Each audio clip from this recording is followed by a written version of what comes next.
Hello everyone, how are you all doing? I hope all of you are doing great. As you all know that we are doing chapters from class 6 New NCERT for new mathematics textbook Ganit Prakash. We have started chapter number 2 lines and angles, already done its first part. Now we are moving ahead with second parts. So we have learned basic concepts like point, rays, line segment, line, right? Now we are moving ahead with the next topic, that is angle. So please pay attention, this is very important topic. But before moving ahead, if you haven't watched all the previous videos, please go through the links given in the description box. One more thing student, ये chapter ना बहुत lengthy है. आप लोग कह रहे हैं ना कि नेक्स्ट पार्ट पोस्ट कीजिए, सो इसमें थोड़ा सा टाइम लग रहा है बनाने में, क्योंकि कॉन्सेप्ट्स भी बहुत सारे एक्सप्लेन करने हैं. I know that exams are there, but अगर मैंने सिंपल फॉर्म में वीडियो बना दिया ना, लाइक पीडीएफ को रीड करने जैसा, तो आपको टॉपिक्स को समझने में दिक्कत आएगी. That's why I am taking time, but I am assuring you that I am trying my best to post as soon as possible. Okay, so I hope you can understand. Now let us just move ahead with the today's topic, angle. बहुत important topic है, please pay attention. An angle is formed by two rays having a common starting point. Here is the angle formed by rays BD and BE, where B is the common starting point. So यहाँ पर आप image में देखिए BD रे और BE रे, ये दोनों रे एक कॉमन पॉइंट से स्टार्ट हो रही है B से. रे क्या होता है, एक स्टार्टिंग पॉइंट होता है और एक तरफ से एंडलेसली एरो होता है ना, कि बढ़ती चली जाएगी. सो बी जो एक कॉमन पॉइंट है ना, इसे हम एंगल का वर्टेक्स बोलते हैं. क्या बोलते हैं? वर्टेक्स. और ये दो रेज से ये एंगल बना है, BD और BE से, है ना. Now the point B is called vertex of the angle. ये जो पॉइंट B है जहाँ पे कॉमन पॉइंट है दोनों रेज का, उसे हम वर्टेक्स कहते हैं एंगल का. और ये जो रेज हैं BD और BE, these are called arms of the angle. इन दोनों को हम आर्म्स कहते हैं, यानी ये दोनों बाजुएं हैं एंगल की. Okay, how can we name this angle? We can simply use the vertex and say that this is angle B. So angle कहाँ आया इन सब में? सो जो वर्टेक्स होता है ना, कॉमन पॉइंट, उसी को हम एंगल बोल सकते हैं. सो यूजिंग वर्टेक्स हम कैसे नाम देंगे? It is angle B. Vertex के पास कौन सा पॉइंट है? B है, तो इसे हम B नाम देंगे. ओके, और लिखेंगे angle B. Now to be clearer, we use a point on each of the arms together with the vertex to name the angle. हमने अभी देखा कि वर्टेक्स को यूज करके हम नाम दे देते हैं एंगल का, है ना, कि एंगल B है ये. लेकिन वर्टेक्स, ये जो आर्म्स हैं, इन पे जो पॉइंट्स हैं, इनको इंक्लूड करके भी एंगल का नाम दिया जा सकता है. जैसे we can name the angle as DBE और EBD. कैसे? सो पहले तुम देखते हैं कि the word angle can be replaced by simple this, that is angle DBE and angle EBD. So angle का ये साइन होता है, जैसे हमने ऊपर लिखा एंगल B, तो हम इसको ऐसे भी लिख सकते हैं एंगल B को, इस तरीके से. ओके, ये एंगल का साइन हो गया. ये हमने देखा था कि एंगल B हमने वर्टेक्स का यूज करके लिखा, कि कॉर्नर पे जो कॉमन पॉइंट है B, तो हमने उसको बोल दिया एंगल B. लेकिन यूज पॉइंट ऑन आर्म्स, जो आर्म्स हैं इसके दोनों, उस पे जो पॉइंट है उनको यूज करके हम एंगल का नाम कैसे देंगे? सो आर्म्स पे कौन कौन से पॉइंट है? D और E पॉइंट है, बीच में क्या है? B है, एज इट इज, है ना. सो कैसे नाम देंगे? तो दो नेम यहाँ दिए हैं, एंगल DBE. इसको हम ऐसे भी लिख सकते हैं, एंगल DBE. इसका मतलब क्या हो गया? D पहले, फिर B बीच में और E बाद में, है ना, DBE. अब इसको हम ऐसे भी लिख सकते हैं, एंगल EBD. E पहले, B बीच में और D बाद में. देखो इसमें एक कॉमन चीज है, B दोनों के समय में बीच में है ना. दोनों एंगल लिखते वक्त B बीच में है, मतलब एंगल तो B ही है. इसको हम नाम इस तरीके से देख सकते हैं, चाहे इधर से चाहे इधर से, DBE या EBD. आई होप इतना आपको क्लियर है. Note that in specifying the angle the vertex is always written as the middle letter. जो मैंने अभी आपको बताया, वर्टेक्स क्या है, इसमें B है, तो B हमेशा बीच में ही होगा. Okay, I hope it is clear. Now, next is to indicate an angle, we use a small curve at the vertex. Refer to figure 2.9. ये 2.9 में आपको इमेज दी गई है. तो जैसे ये दो आर्म्स है, बीच में जो ये पॉइंट है, यहाँ क्या है? वर्टेक्स है. अब एंगल को एक कर्व शेप ऐसा दे देते हैं, है ना. बीच में जो कर्व शेप आया, ये क्या डिनोट करता है? Angle denote. ये हो गए हमारे दोनों आर्म, जहां पे कॉमन पॉइंट है यहाँ वर्टेक्स यानी एंगल, और इसको हम कर्व शेप इस तरीके से दिखाते हैं. ये अभी तक हमने सीखा. ओके, अब नेक्स्ट देख लेते हैं. Vidya has just opened her book. Let us observe her opening the cover of the book in different scenarios. देखिए यहाँ पर कुछ केसेस दिए गए हैं. इसमें ये जो बच्ची है विद्या, ये क्या कर रही है? एक बुक को ओपन कर रही है. अलग अलग एंगल आप देख सकते सकते हैं जितना ज्यादा बुक को ओपन करेगी उतना बड़ा एंगल बनता जाएगा। तो ये 6 केसेस दिए गए हैं, अभी हम इसके बारे में देखेंगे। सो इस तरीके से बुक ओपन हो रही है, right. Now do you see angles being made in each of these cases? Can you mark the arms and vertex? So हमें ये बताना है कि आप इसमें एंगल्स देख पा रहे हैं कि कहां पर बन रहे हैं और इनमें आर्म्स कौन से हैं, वर्टेक्स क्या है, वो बताना है। सो एक एक केस हम ध्यान से अभी देखेंगे। Which angle is greater, the angle in case 1 और द एंगल इन केस 2? जो 2 केसेस हैं उसमें से एंगल कौन सा बड़ा है ये भी देखेंगे। Just as we talk about the size of a line based on its length, we also talk about the size of an angle based on its amount of rotation. जैसे अगर मैं 2 लाइन्स आपको खींच के दूं और बोलूं कि इनमें से बड़ा कौन सा है, तो आप क्या करेंगे, उसको नापेंगे, उसकी लेंथ को नापेंगे, राइट। वैसे ही एंगल्स को भी नापा जाता है कि कौन सा एंगल बड़ा है कौन सा छोटा है। So the angle in case 2 is greater, in this case she needs to rotate the cover more. अब कैसे पता चलता है कि कौन सा एंगल बड़ा है कौन सा एंगल छोटा है? लाइन को तो हमने लेंथ के हिसाब से नाप लिया है ना। सो एंगल के लिए जितना ज्यादा बुक ओपन हो रही है, जितना ज्यादा उसको रोटेट करना पड़ रहा है, उतना ही एंगल बड़ा होता जाएगा, है ना। जैसे हम आगे अभी देखेंगे तो 1 में उसने कम ओपन किया है बुक को, केस 2 में थोड़ा और ओपन किया है, केस 3 में पूरा बुक उसने स्ट्रेट कर दिया है, फिर केस 4 में बुक को स्ट्रेट से भी ज्यादा फोल्ड किया, है ना। ऐसे हम ज्यादा फोल्ड करते जाएंगे तो एंगल बड़ा होता जाएगा। सो यही लिखा है, similarly the angle in case 3 even larger than that of case 2 because there is even more rotation. ऐसे ही case 4, 5, 6 are successively larger angles with more and more rotation.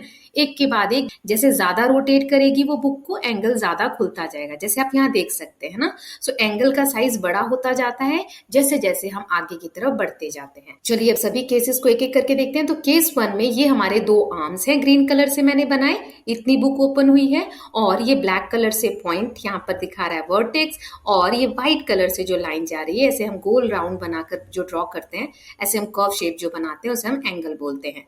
फिर ये देखिए इस तरीके से इतना उसने बुक को ओपन किया है, राइट। फिर अब नेक्स्ट में आप देखिए इस बुक को इतना ज्यादा ओपन करा है, तो ये दोनों के आर्म हो गए, ये वर्टेक्स हो गया, और इतना एंगल हमने बनाया। देन थर्ड में पूरी बुक स्ट्रेट हो गई है, इस तरीके से उसने पूरा ओपन कर दिया है बुक को, ओके। तो ये दोनों हमारे आर्म्स हो गए इस एंगल के, और ये एंगल ड्रॉ कर दिया, और ये ब्लैक पॉइंट क्या है, कॉमन पॉइंट यानी कि वर्टेक्स। केस 4 में इस तरीके से ओपन हुआ है, राइट। सो जितना ज्यादा ओपन कर रहे हैं तो आर्म्स देखेंगे उसी हिसाब से मूव होता जा रहा है ना। और ये ब्लैक डॉट हमारा वर्टेक्स है, और व्हाइट हमारा मूवमेंट दिखा रहा है कि कितना ज्यादा रोटेट किया उसने बुक को।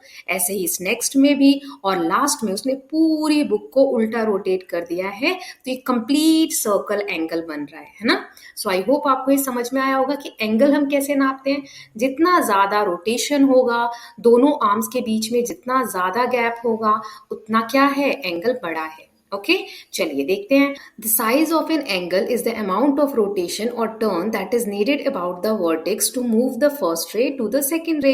ये जो पहली रे है नीचे की, यहां से सेकेंड रे तक जाने के लिए जितना ज्यादा मूव कर रहे हैं उसी को हम एंगल का साइज बोलते हैं। सो इनिशियल पोजीशन यानी शुरुआत में हमारा रे यहाँ है, फाइनल पोजीशन यहां तक उसको जाने के लिए कितना मूव करना पड़ा, ऐसे वो मूव करेगा, है ना। सो ये हमारा वर्टेक्स हो गया। So amount of turn in the size of the angle, ये होता है, ये बताता है कि एंगल कितना बड़ा है, ओके। चलिए अब आगे देखते हैं। Let's look at some other examples where angle arise in real life by rotation और turn.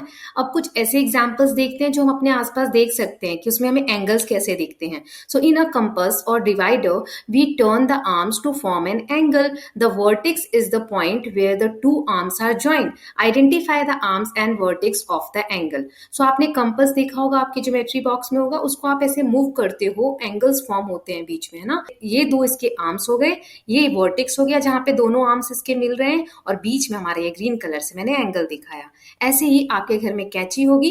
So the pair of scissors has 2 blades. इसमें 2 ब्लेड्स होते हैं। व्हेन वी ओपन देम और turn them to cut something, the blades form an angle. Identify the arms and vertex of the angle. So इस तरीके से आप देखो, कैंची से भी जब आप कुछ कट करते हैं तो इसके 2 ब्लेड्स इस तरीके से मूव होते हैं कि कभी एंगल छोटा बनता है, कभी बड़ा बनता है। सो ये दो इसके आर्म्स हो गए, ये कॉमन पॉइंट यहाँ पर हमारा वर्टेक्स हो गया और ग्रीन कलर से इसमें एंगल बन गया। ओके, नाउ नेक्स्ट क्वेश्चन दिया हुआ है, look at the pictures of spectacles, wallet and other common objects, identify the angles in them by marking out their arms and vertices. Do you see how these angles are formed by turning one arm with respect to the other. अब ये जो चीजें दी गई हैं इसमें भी हमें angle find out करना है और बताना है कहाँ पर आर्म्स है, कहाँ पर वर्टेक्स है, कहाँ एंगल है। तो चलिए देखते हैं। तो यहाँ पर तो बहुत सारे एंगल है, एक मुझे जो दिख रहा है स्पेक्टिकल्स में वो इस तरीके से दो आर्म हो गई ग्रीन कलर की, ये रेड पॉइंट क्या डिनोट कर रहा है हमारा वर्टेक्स यानी कॉमन पॉइंट, और फिर ये एंगल। ठीक है, ऐसे ही पर्स में आप देखिए वॉलेट में, तो ये दो हमारे आर्म्स हो गए ग्रीन कलर से, रेड कलर ये डॉट से वर्टेक्स बना दिया और ब्लू कलर से मैंने यहाँ पर एंगल बना दिया। फिर ये स्टेपलर रखा हुआ है, इसमें भी ये दो आर्म्स हो गए, ये हमारा बीच में एक वर्टेक्स हो गया और ये एंगल हो गया। ज्योमेट्री बॉक्स में भी देखिए आप इस तरीके से दो आर्म्स, वर्टेक्स और एंगल। नाउ ये जो ओपन बॉक्स है इसमें भी एक एंगल बन रहा है, दो आर्म्स, वर्टेक्स और एंगल। सो ऐसे आप घर में बहुत सी चीजें देख सकते हैं जिसमें आपको कि ये सब चीजें नोट होने को मिलेंगी। नाउ अब एक्सरसाइज है, फिगर इट आउट। कुछ क्वेश्चंस है, एक एक करके देखते हैं। पहला है, can you find the angles in the given pictures, draw the rays forming any one of the angle and draw the vertex of the angle. ये जितनी भी इमेज दी गई है इसमें हमें एंगल्स फाइंड आउट करने हैं। ओके, और कोई सा एक एंगल हमें रेज के साथ, वर्टेक्स के साथ ड्रॉ करके दिखाना है। तो पहली इमेज हमें यहाँ बाइसिकल की दी गई है, इसमें तीन रेज हैं, DC जो D से स्टार्ट हुई है C की तरफ, DB जो D से स्टार्ट हुई है B की तरफ, और DA जो D से स्टार्ट हुई है A की तरफ। अब कोई सा एक एंगल बताना है, तो मैंने यहाँ पर एक एंगल बताया आपको ADB, यानी बीच में कौन सा है D। अब इसको एक और नाम से हम क्या लिख सकते हैं, बीच में D ही रहेगा, लिखेंगे BDA, दूसरी तरफ से इसको रीड करेंगे, है ना। नाउ ये स्क्वायर दिया हुआ है, इसमें मैं दो रे लेती हूँ, BA जो B से स्टार्ट हुआ है A की तरफ और BD जो B से स्टार्ट हुआ है D की तरफ। बीच में ये हमारा B के पास वर्टेक्स हो गया और एंगल यहीं बन जाएगा। इस एंगल का एक नाम मैं दे रही हूँ ABD, B इसमें बीच में है। दूसरा क्या नाम होगा जो कि मैंने आपको बताया अपोजिट करके लिखते हैं, वो मुझे कमेंट सेक्शन में बताइए। ऐसे यहाँ सीढ़ियां दी गई है, इसकी दो रेज कौन कौन सी है, AB एंड AC। ए इसमें कॉमन पॉइंट है, यहाँ पे हमारा वर्टेक्स हो जाएगा और बीच में ये एंगल हो गया, इसका नाम है BAC, ए बीच में है ना। सो दूसरा क्या नाम होगा वो भी आप कमेंट सेक्शन में बताएंगे। अब ये ब्रिज है, तो ब्रिज में दो रेज कौन कौन सी हैं, CA और CB, कॉमन पॉइंट है C, यानी ये वर्टेक्स हो गया और यहाँ एंगल हो गया, तो इसको मैं नाम देती हूँ ACB। दूसरा क्या नाम होगा वो आप बताएंगे, ठीक है, कमेंट सेक्शन में। Now next question is, draw and label an angle with arms ST and SR। सो दोनों में S है यानी S कॉमन पॉइंट है ना। सो दो आर्म्स हमें बनाने हैं, सो ST SR, दो आर्म्स बना दिए। अब एंगल कहाँ बनेगा, यहाँ पर, इसका नाम है TSR। दूसरा क्या नाम हो सकता है, इसको हम दो नाम और दे सकते हैं, एक तो हम बोल सकते हैं सिंपल एंगल S, है ना, और दूसरा इसका क्या नाम होगा, TSR का अपोजिट, है ना, बीच में S रहना चाहिए, लेकिन आप लोग कमेंट सेक्शन में बताएंगे। Now third question is, explain why angle APC can not be labelled as angle P। हम APC को एंगल P क्यों नहीं बोल सकते, चलिए देखते हैं। तो पहले एंगल्स कौन कौन से हैं वो समझ लेते हैं। सो P यहाँ पे कॉमन पॉइंट है, सो सारे वर्टेक्स P पे ही होंगे, है ना। सो दो रेज कौन कौन सी है, PA PB। सो यहाँ पे एक एंगल बनेगा APB, इसको अपोजिट करके लिख दिया BPA, है ना। फिर एक और एंगल यहाँ हम देख सकते हैं PB रेज से और PC रेज से, सो BPC, इसको उल्टा बोलेंगे CPB, राइट। फिर एक सबसे बड़ा एंगल बन रहा है यहाँ, अगर बीच की लाइन को मैं हटा दूं तो देखिए कैसे बनेगा, PA रे PC रे, है ना। सो ये देखिए बीच में एंगल बन रहा है और P यहाँ पे वर्टेक्स हो जाएगा, तो इस एंगल को क्या नाम देंगे, CPA या APC, अपोजिट कर देंगे, है ना। ना तो अब ये बताइए कि इसको हम एंगल P क्यों नहीं बोल सकते। हमने देखा था कि एंगल P भी हम नाम दे सकते हैं ना, कॉमन वर्टेक्स है, तो ऐसा इसलिए नहीं बोल सकते। इसका आंसर देखिए यहाँ पर मैंने बताया आपको, angle APC can not be labelled as angle P because there is more than one angle at point P। Point P पे आप देखेंगे एक से ज्यादा एंगल बन रहे हैं ना, तीन एंगल हमने देख लिए। If you only write angle P, it's unclear which angle you are talking about because there could be multiple angles that share the same vertex P। क्योंकि सिर्फ आप बोलेंगे एंगल P तो पता ही नहीं चलेगा कौन से एंगल की बात कर रहे हैं आप, है ना। हमने तो तीन एंगल देखे यहाँ पर, इसीलिए हम एंगल P नहीं बोल सकते। राइट। इतना बड़ा आंसर नहीं लिखना है आपको, सिर्फ फर्स्ट पॉइंट भी आप लिख सकते हैं। ओके, ये मैंने आपको समझाने के लिए सेकंड वाला पॉइंट दिया है। Now next question is name the angles marked in the given figure. ये फिगर दिया हुआ है, इसमें कौन कौन से एंगल है हमें मार्क करना है। तो जैसे अभी हमने पीछे वाले क्वेश्चन में देखा, सेम इसमें भी 3 एंगल बनेंगे। कौन कौन से? तो पहला देखिए, टी यहाँ पे कॉमन पॉइंट है सबके लिए, है ना, तो टी हमेशा बीच में ही आएगा। तो यहाँ से 2 रे देखिए, टी क्यू टी आर, तो इसमें कौन सा एंगल बनेगा? क्यू टी आर या आर टी क्यू, अपोजिट हो जाएगा। सेकंड कौन सा बनेगा? तो टी से फिर 2 रे, टी पी टी क्यू, तो एंगल का नाम क्या होगा? क्यू टी पी, या फिर इसको आप बोल सकते हो पी टी क्यू, है ना। नाउ लास्ट वन, ये बड़ा वाला एंगल टी पी और टी आर 2 रे से बनेगा। बीच का एंगल क्या नाम देंगे? टी टी आर या आर टी पी, कोई सा भी नाम दे सकते हैं ना। तो ये 3 एंगल्स बनेंगे। तो यहाँ पर सिर्फ 3 ही एंगल है। ये और करके जो मैंने लिखा है, इसको आप इस तरीके से भी बोल सकते हैं। तो 6 दिख रहे हैं, लेकिन टोटल 3 ही है, right. Now next question is mark any 3 points on your paper that are not on one line, label them at A B C, draw all possible lines going through pairs of these points. अब देखिए, आपको 3 points बनाने हैं, लेकिन वो इस तरीके से लाइन में नहीं होने चाहिए, है ना। तीनों पॉइंट्स के नाम भी दिए ए बी सी, तो ऐसे ही नाम देना है, लेकिन ऐसे लाइन में नहीं बनाना है। तो मैंने अलग अलग पॉइंट्स दे दिए ए बी सी। अब कह रहा है आप इन 3 पॉइंट से कितनी लाइनें ड्रॉ कर सकते हैं, तो वो आपको बताना है। लाइन यानी दोनों तरफ एरो, है ना। तो देखिए, ए बी, ए सी और बी सी, ये 3 लाइन्स हम ड्रॉ कर सकते हैं दोनों पॉइंट्स को कनेक्ट कर करके, है ना। तो कितनी लाइंस बनाई हमने? 3। यही पूछा था, how many lines do you get, name them, कि आप कौन कौन से लाइन बना सकते हैं, उनका नाम भी बताना था। तो ये हमने बता दिया। Now, how many angles can you name using ABC? Write them down and mark each of them with a curve as in figure 2.9. हमने एक कर्व ड्रॉ किया था एंगल के लिए, वैसे ही आप ABC से कितने एंगल बना सकते हैं, सभी का नाम आपको देना है। तो all angles are as follow, जितने भी एंगल्स हम बना सकते हैं एक एक करके देखते हैं। तो मैं एक एक लाइन रिमूव करती जाऊंगी, तभी आपको एंगल क्लियर दिखेगा, है ना। सो पहला एंगल, ये एंगल ए हो गया, इसको हम और क्या बोल सकते हैं? BAC या CAB। मैंने BAC लिख दिया, है ना। ये 2 रेज से मिलकर बना है, इसका कॉमन पॉइंट कहाँ पर है? A पर है, यानी वर्टेक्स हमारा A है। फिर नेक्स्ट कौन सा हो जाएगा? इसमें मैंने ये वाला B लिया है कॉमन पॉइंट, तो एंगल B, ये वर्टेक्स है हमारा, इसको हम ABC भी लिख सकते हैं। Now third is common point C पे है, C हमारा वर्टेक्स है, तो एंगल C या ACB या BCA इसको लिख सकते हैं। सो ये 3 एंगल्स बनेंगे और 3 लाइंस हम ड्रॉ कर सकते हैं 3 पॉइंट से। Okay, now next question is, now mark any 4 points on your paper so that no 3 of them are on one line, label them A B C D, draw all possible lines going through pair of these points.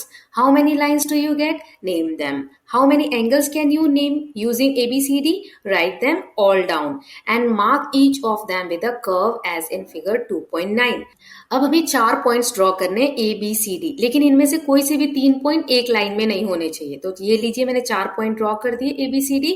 अब कितनी lines आप draw कर सकते हैं? तो देखिए AB, BD, DC, CA, ये 4 line हो गई, और एक और AD और एक और BC, यानी टोटल हम 6 लाइंस ड्रॉ कर सकते हैं ना। सारे नाम भी लिख देंगे, AB line, BD line, CD line, AC line और BC एंड AD, ये 6 लाइंस हो गई। अब हम देखते हैं कि इनमें एंगल्स कितने बन सकते हैं। So all angles are as follow. हम लाइंस को रिमूव करके एंगल्स देखेंगे ताकि आपको आसानी से समझ में आए।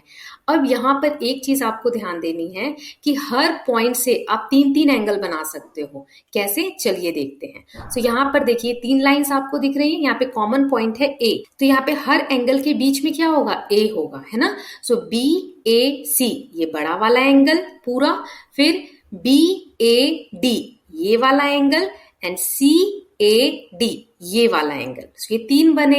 ऐसे ही नेक्स्ट पॉइंट हम कॉमन ले लेते हैं C को।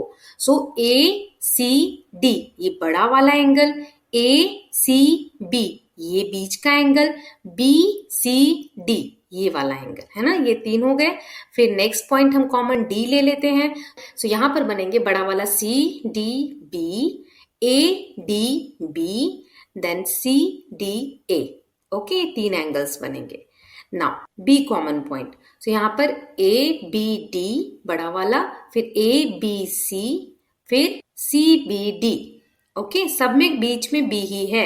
सो टोटल यहाँ पर 12 एंगल्स बनेंगे। सभी हमने नाम दे दिए, हर एक कॉमन पॉइंट से 3-3 एंगल्स बनेंगे, राइट। सो आई होप आपको कैसे नाम देते हैं एंगल्स को ये समझ में आया होगा, क्योंकि मैं बहुत डिटेल में शुरू से ही समझाती आई हूँ।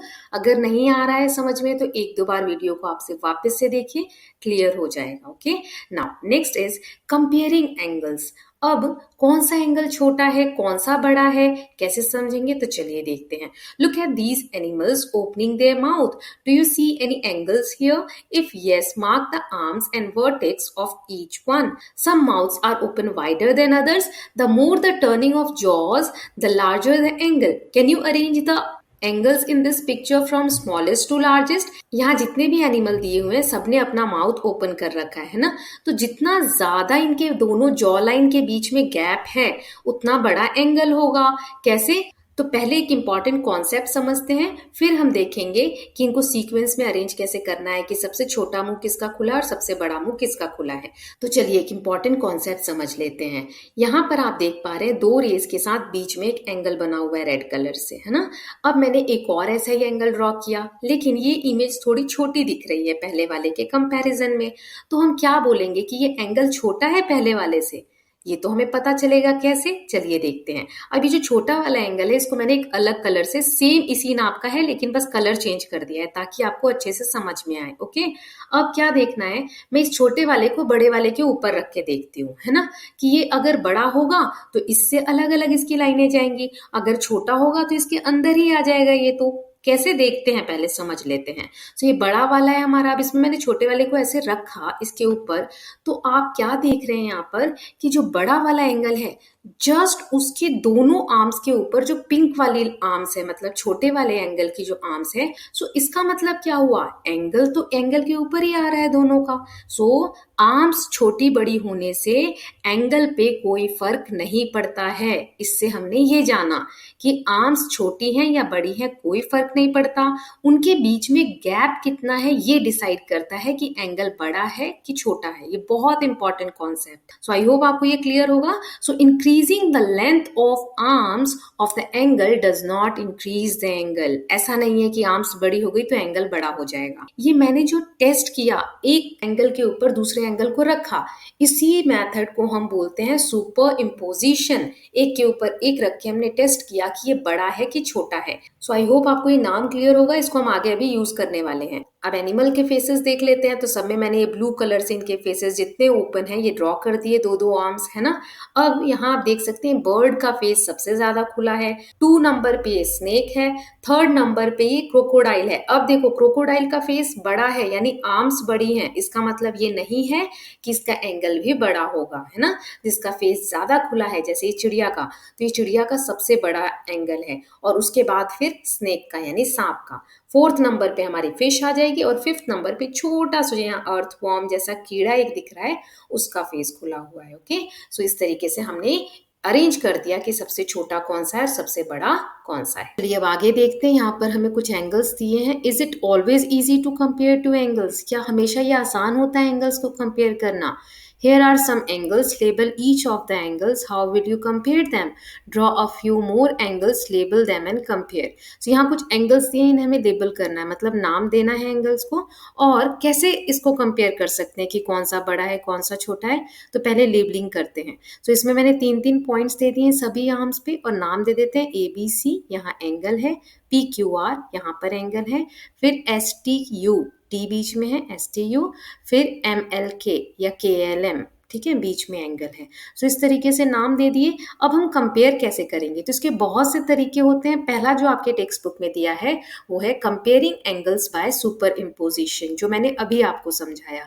एक के ऊपर एक एंगल को रख के हम प्रैक्टिस कर सकते हैं और देख सकते हैं कि कौन सा एंगल बड़ा है या छोटा है। So any two angles can be compared by placing them one over the other, that is by super imposition. While superimposing, the vertices of the angles must overlap. जब भी आप एक एंगल को दूसरे एंगल के ऊपर रखते हैं उसमें जो वर्टेक्स है, दोनों एंगल के जो वर्टिसेस हैं वो सेम जगह पर होने चाहिए, है ना। मतलब जो कॉमन पॉइंट जहाँ एंगल बनता है वो सेम जगह पे होना चाहिए। After super imposition it becomes clear which angle is smaller and which is larger. फिर हमें पता चल जाता है कि कौन सा एंगल बड़ा है कौन सा छोटा है। जैसे यहाँ देखिए Q कॉमन पॉइंट है QP और QR रे का, है ना। ऐसे ही B कॉमन पॉइंट है BA और BC रे का। ठीक है, तो ये दो एंगल्स दिए हुए हैं। अब PQR यहाँ नीचे रखते हैं और इसके ऊपर मैं ABC वाले एंगल को रखती हूँ, पिंक वाले को। ठीक है, तो देखिए इस तरीके से आपको दिखा यहाँ पर, the picture shows the two angles super impose. मतलब हमने एक के ऊपर एक रखा, इसी को हम सुपर इम्पोजिशन बोलते हैं। It is now clear that angle PQR is larger than angle ABC। इस इमेज से अब हमें क्लियर हो रहा है कि PQR जो एंगल है वो ABC से बड़ा है। आई होप आपको ये समझ में आया होगा। नाउ इक्वल एंगल क्या होते हैं? Now consider angle AOB, angle XOY in figure which is greater. यहाँ दो एंगल दिए गए हैं जिसको आगे मैं डिटेल में बताऊंगी। अब हमें बताना है कि इनमें से बड़ा कौन सा है। The corners of both of these angles match and the arms overlap with each other, that is OA and OX, OB and OY. So the angles are equal in size. The reason these angles are considered to be equal in size is because when we visualize each of these angles as being formed out of rotation, we can see that there is an equal amount of rotation needed to move from OB ray to OA ray, OY ray to OX ray. From the point of view of superimposition, when two angles are superimposed and the common vertex and two rays of both angles lies on top of each other, then the size of the angles are equal. तो यहाँ इस पूरे paragraph का मतलब ये है कि equal कब होगा एंगल?